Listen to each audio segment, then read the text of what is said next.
Hello, ma'am. This is our project review as well as our DA2 along with the project review. So, going ahead, why we're not using the CAD model is that it is basically to iterate the physical robot design and parameters as well as to check the basic preliminary algorithms and to check the feasibility of the design. It is really hard for us to import the CAD model as such. Hence, we went ahead. Hence, we're not going ahead with the CAD model. So, also to add on to the project, we had to change the 3D models, torso design, and center of mass as the lesser the width and the design of the body is, the 3D model was found to be less stable. So we had to change the parameters and design of the torso in order to get the center of mass right and the stability of the body higher.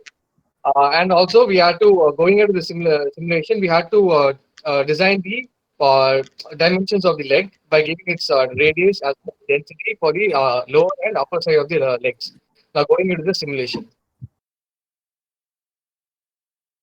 Moving into the simulation, we see our main robot body.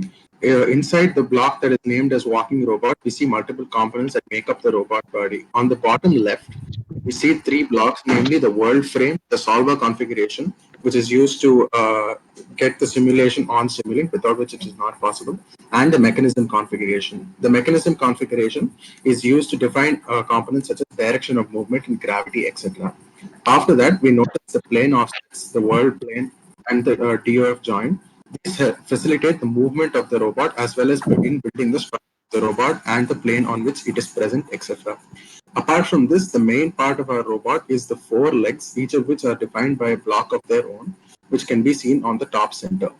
Going into the block,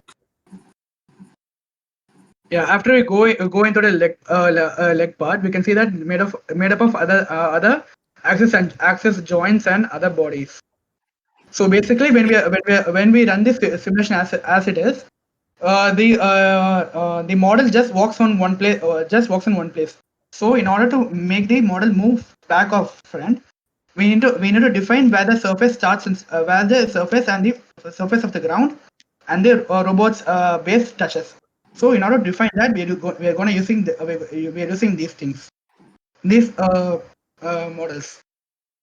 This is the foot model, and basically what we are doing here is that we are selecting four axes on which on which the contact force is going to be applied.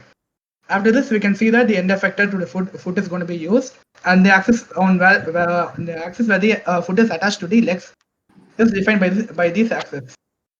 And this axis is attached to the leg using an ankle joint, which is in turn attached to the ankle joint to the lower leg, and keeps on and we keep on we keep on defining that till we get the entire leg configuration configuration. And then we attach this one goes outside to the walking robot, which then goes on to attach to the torso with the help of this axis. the use of the links in between help in connection of these legs, the individual hips. So we have four legs, namely the front, rear, and front, left, and front, right, and rear, left, and rear, right. Each of which connects to a part of the hip. Each of these links can be the parameter of each of these links can be externally changed in order to change the point of contact between the leg and the hip, thus changing where it is connected to the robot body in itself before it is connected to the torso.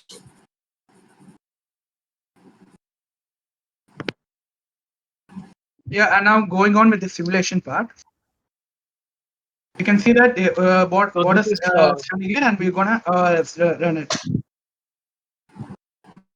So this is as you can see, this is a very less width, and the torso seems to be pretty unstable. So going ahead and playing the model, you can see it falls off and is very unstable. So this is due to the lack of positioning of the center of mass.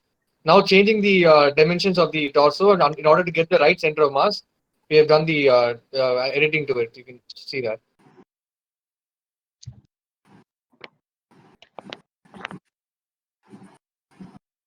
You can see on the bottom of your screen that we are varying the width of the torso in order to make it more stable.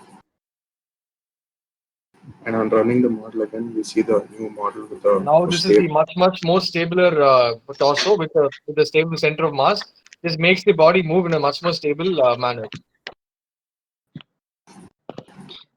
Yeah, so basically for these movements, that is the joints use actuators. So the actuators mainly use two types of actuation. It's either motion actuation or torque actuation. So I'll be explaining about both of them, but in our project we have mainly used motion actuation as it would be easier to implement. So yeah, so in case of motion actuation, the torque whatever is needed is priorly computed. That is, we need not give any additional data or any external data. It's automatically inputted. And also, but the only thing we need to do is we need to define a proper motion profile and its derivatives. That is the proper direction in which the robot needs to walk.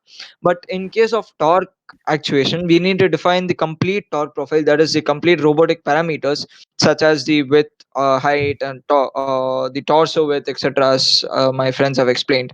And we also need to implement particular position controls for a particular walking trajectory. Like in the previous case, we saw that the robot was not stable. So one of the reasons can be this, that it wouldn't be following a proper walking trajectory. And also, but in case of motion, the controller which we use has all the values which is priorly inputted, so you need not give any external value. This will just make it more easier. And in case of torque, the each leg has total 6 PID controllers. Each controller provides an additional torque or an additional force which just pushes the leg or makes it to walk. Yeah, so as yeah, that's it. So this is about our project, ma'am. Thanks a lot. Thank you, ma'am. Thank you. Thank you, ma'am.